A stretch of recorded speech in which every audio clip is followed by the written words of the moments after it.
Hi all, അസ്സലാമു അലൈക്കും. Welcome back to Silna's kitchen. ഇന്നത്തെ റെസിപ്പി പാളയൻകോടൻ പഴം വെച്ചിട്ട് നല്ല ടേസ്റ്റി ആയിട്ടുള്ള ഒരു അടിപൊളി വെറൈറ്റി സ്നാക്സിൻ്റെ റെസിപ്പിയാണ്. പഴം ഏതായാലും ഇതുപോലെ തയ്യാറാക്കാം. നല്ല ടേസ്റ്റാണ് ഇങ്ങനെ ചെയ്ത് കഴിക്കുമ്പോൾ. ഇപ്പോൾ ഞാനിവിടെ നന്നായിട്ട് പഴുത്ത 2 പടല പാളയൻകോടൻ പഴം എണ്ണയിലേക്ക് ഇട്ട് കൊടുത്തിട്ടുണ്ട്. ഇതുപോലെ ഒരു കടായി സ്റ്റവിലേക്ക് വെച്ച് അതിൽ കുറച്ച് എണ്ണ ഒഴിച്ചതിന് ശേഷം ഫ്ലെയിം ഓൺ ആക്കി ഒന്ന് ചൂടായി വന്നപ്പോഴാണ് ഇതിലേക്ക് ഇട്ട് കൊടുത്തത്. ഈ പഴത്തിൻ്റെ ഒരു സൈഡ് 1 മിനിറ്റ് നേരം ഒന്ന് വെന്ത് കിട്ടിയതിന് ശേഷം നമുക്കിതൊന്ന് തിരിച്ചിട്ട് കൊടുക്കണം. എന്നിട്ട് ആ ഒരു ഭാഗവും കൂടെ 1 മിനിറ്റ് നേരം വേവിച്ചതിന് ശേഷം എണ്ണയിൽ നിന്നും കോരി മാറ്റാം. അപ്പോൾ നമ്മുടെ വീഡിയോസ് കണ്ടുകൊണ്ടിരിക്കുമ്പോൾ തന്നെ നമ്മുടെ ചാനൽ ആദ്യമായിട്ട് കാണുന്നവരാണെങ്കിൽ പ്ലീസ് ഒന്ന് സബ്സ്ക്രൈബ് ചെയ്തേക്കണേ. കൂടെ തന്നെ ഈ ഒരു വീഡിയോസിന് വേണ്ടി ഒരു ലൈക്ക് തരാനും മറക്കരുത്. അപ്പോൾ ഈ പഴം വെന്ത് വരുമ്പോൾ നമ്മുടെ ഈ പഴത്തിൻ്റെ തോലൊക്കെ ഇങ്ങനെ ഇളകി വരും. ആ ഒരു സമയത്ത് നമുക്ക് ഇതൊന്ന് എടുത്തു മാറ്റണം. ഒരുപാട് സമയം ഇത് എണ്ണയിലിട്ട് വേവിക്കരുത്. അങ്ങനെ ആകുമ്പോൾ ഇതിൻ്റെ കളർ ചേഞ്ചും വരും, രുചിയിലും വ്യത്യാസം വരും. ഇപ്പോൾ ഞാനിത് എണ്ണയിൽ നിന്നും കോരി മാറ്റുന്നുണ്ട്. ഇതുപോലെ എല്ലാ പഴവും എണ്ണയിൽ നിന്നും കോരി ഒരു പാത്രത്തിലേക്ക് മാറ്റുന്നുണ്ട്. ഇനി ഇതൊന്ന് മാറ്റി വെച്ചേക്കാം. അടുത്തതായി ഇനി ഒരു കാര്യം കൂടി ചെയ്യാനുണ്ട്. അതിനായിട്ട് ഞാനിവിടെ ഒരു പാത്രം എടുത്തിട്ടുണ്ട്. ഇതിലേക്ക് 250 ഗ്രാം കപ്പിൻ്റെ അളവിൽ 2 കപ്പ് മൈദയാണ് ഇട്ട് കൊടുക്കുന്നത്. ഇത് മൈദ മാവിൽ മാത്രമല്ല ഗോതമ്പ് മാവിലും ചെയ്തെടുക്കാം. ഞാനിപ്പോൾ ഇവിടെ എടുത്തിട്ടുള്ളത് മൈദ മാവാണ്. ഞാനിപ്പോൾ ഈ ഒരു പാത്രത്തിലേക്ക് 2 കപ്പ് മൈദാമാവും ഇട്ട് കൊടുത്തിട്ടുണ്ട്. ഈ റെസിപ്പി മധുരത്തിൻ്റെ ഒരു റെസിപ്പിയാണ്. അതിൻ്റെ ടേസ്റ്റ് ഒന്ന് ബാലൻസ് ചെയ്യാൻ വേണ്ടിയിട്ട് ഞാനിപ്പോൾ ഒരു നുള്ള് ഉപ്പിട്ട് കൊടുക്കുന്നുണ്ട്.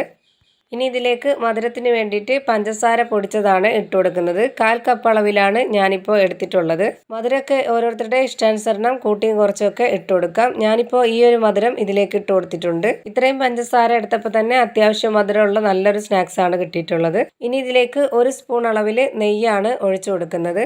ഇനി ഇതൊന്ന് കുഴച്ചെടുക്കാൻ വേണ്ടി ഈ പൊടിയെടുത്ത അതേ കപ്പ് അളവിൽ തന്നെ 1/2 കപ്പ് വെള്ളമാണ് ഞാൻ എടുത്തിട്ടുള്ളത്. ഇതിലേക്ക് ഒരു 3 തുള്ളി യെല്ലോ ഫുഡ് കളർ ഒഴിക്കുന്നുണ്ട്. ഇത് ഞാൻ വീഡിയോയ്ക്ക് ഒരു കളറിന് വേണ്ടി മാത്രമാണ് ചെയ്തെടുക്കുന്നത്. ഈ വെള്ളത്തിലേക്ക് ആ ഒരു കളറ് ഒഴിച്ചു കൊടുത്തതിന് ശേഷം നല്ലപോലെ ഒന്ന് ഇളക്കി കൊടുക്കുന്നുണ്ട്. ഈ മാവ് കുഴച്ചെടുക്കാനായിട്ട് ആദ്യമേ തന്നെ ഈ ഒരു 1/2 കപ്പ് വെള്ളവും ഒഴിച്ചു കൊടുക്കരുത്. ഞാനിപ്പോൾ ഇതിൻ്റെ പകുതി വെള്ളമാണ് ഒഴിച്ചു കൊടുക്കുന്നത്. ഇനി ഇത് കൈകൊണ്ട് നന്നായിട്ടൊന്ന് മിക്സ് ചെയ്തതിന് ശേഷം ബാക്കി വെള്ളം ഒഴിച്ചു കൊടുക്കാം. ആദ്യമേ തന്നെ മുഴുവൻ വെള്ളം ഒഴിച്ചു കൊടുത്താൽ ചിലപ്പം പരുവം തെറ്റിപ്പോവും. ഇനി ഇതിലേക്ക് ബാക്കിയുള്ള വെള്ളവും കൂടെ ഒഴിച്ചു കൊടുക്കാം.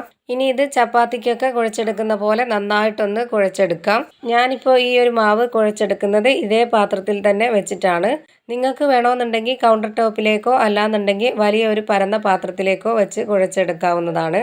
ഇപ്പോൾ ഇത് നന്നായിട്ട് ഇതേപോലെ കുഴച്ച് റെഡിയാക്കി എടുത്തിട്ടുണ്ട്. ഇനി ഈ കുഴച്ചെടുത്ത മാവിനെ ഒന്ന് മാറ്റി വെച്ചേക്കാം. ഇനി നേരത്തെ ഫ്രൈ ചെയ്ത് മാറ്റി വെച്ചിട്ടുള്ള ആ ഒരു പഴത്തിൻ്റെ തോല് ഇളക്കി മാറ്റാം.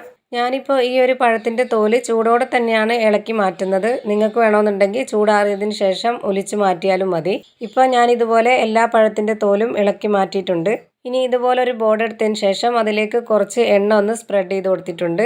ഇനി ഇതിലേക്ക് നേരത്തെ റെഡിയാക്കി വെച്ചിട്ടുള്ള ആ മാവിൽ നിന്നും ഒരു ചെറിയ മാവ് ബോൾസാക്കി ഇതുപോലെ എടുത്തതിന് ശേഷം കൈകൊണ്ട് നന്നായിട്ടൊന്ന് ഇത് പരത്തിയെടുക്കാം. ഇതുപോലെ പരത്തിയെടുത്തതിന് ശേഷം കുറച്ച് തേങ്ങ ചിരകിയത് ഇതിലേക്ക് ഇട്ട് കൊടുക്കാം. ഇനി നേരത്തെ ഫ്രൈ ചെയ്ത് മാറ്റിയിട്ടുള്ള ആ ഒരു പഴം ഇതിലേക്ക് വെച്ച് കൊടുത്തതിന് ശേഷം കൈകൊണ്ട് മെല്ലെ ഒന്ന് പ്രസ് ചെയ്യാം. ഇതുപോലെ പഴം ചെറുതായിട്ടൊന്ന് അമർത്തി കൊടുത്തതിന് ശേഷം ഈ മാവ് വെച്ചിട്ട് നന്നായിട്ടൊന്ന് മടക്കിയെടുക്കാം. ഇതുപോലെ തന്നെ എല്ലാ മാവിലും ഓരോന്നോരോന്നായിട്ട് ചെയ്തെടുക്കാം. ഇതേപോലെ തന്നെ എല്ലാം ഞാനിവിടെ റെഡിയാക്കി വെച്ചിട്ടുണ്ട്. ഇനി ഇതെല്ലാം ആവിയിലാണ് വേവിച്ചെടുക്കുന്നത്. അതിനായി ഇഡലി പാത്രത്തിൽ കുറച്ച് വെള്ളം വെച്ച് ചൂടാക്കിയതിന് ശേഷം അതിലുള്ള അരിപ്പ പാത്രത്തിൽ എല്ലാം അടുക്കി വെച്ച് കൊടുത്തിട്ടുണ്ട്. ഇനി ഇതൊരു 10 മിനിറ്റ് നേരം ഒന്ന് വെന്ത് വരട്ടെ. 10 മിനിറ്റ് ആകുമ്പോഴത്തേക്ക് നമ്മുടെ ഈ ഒരു സ്നാക്സ് വെന്ത് കിട്ടിയിട്ടുണ്ടാവും. ഇനി നമുക്കിതൊന്ന് തുറന്ന് നോക്കാം. ഇപ്പോൾ നമ്മുടെ സ്നാക്സ് എല്ലാം വെന്ത് കിട്ടിയിട്ടുണ്ട്. ഞാനിതെല്ലാം ഒരു പാത്രത്തിലേക്ക് മാറ്റിയിട്ടുണ്ട്. ഇനി ഈ സ്നാക്സിൻ്റെ അകം എങ്ങനെ ഇരിക്കുന്നതെന്ന് ഞാനിതൊന്ന് കട്ട് ചെയ്ത് കാണിച്ചു തരാം. ഇതുപോലെ പഴം ഒന്ന് ഫ്രൈ ചെയ്തെടുത്തതിന് ശേഷം നമ്മൾ ഇതുപോലെ വേവിച്ചെടുക്കുന്ന ഈ ഒരു സ്നാക്സിന് ഒരു പ്രത്യേക ടേസ്റ്റാണ്. തീർച്ചയായിട്ടും ഈ ഒരു സ്നാക്സ് നിങ്ങളും ഉണ്ടാക്കി നോക്കണം. നല്ല ടേസ്റ്റി ആയിട്ടുള്ളൊരു സ്നാക്സാണ്, എല്ലാവർക്കും ഇഷ്ടമാവും. അപ്പോൾ ഇത്രയേ ഉള്ളൂ എൻ്റെ ഇന്നത്തെ റെസിപ്പി ഇഷ്ടമായാൽ ലൈക്ക് ചെയ്യാനും കമൻറ്റ് ചെയ്യാനും ഷെയർ ചെയ്യാനും മറക്കരുത്. ഞാനിടുന്ന പുതിയ വീഡിയോസ് നോട്ടിഫിക്കേഷനായിട്ട് കിട്ടുന്നതിന് വേണ്ടി സബ്സ്ക്രൈബ് ചെയ്ത് ബെല്ലൈക്കൺ അമർത്തി അതിൽ ഓൾ എന്ന ഓപ്ഷൻ കൊടുക്കാനും മറക്കരുത്. പുതിയൊരു വീഡിയോയുമായി വീണ്ടും വരും. Thank you for watching.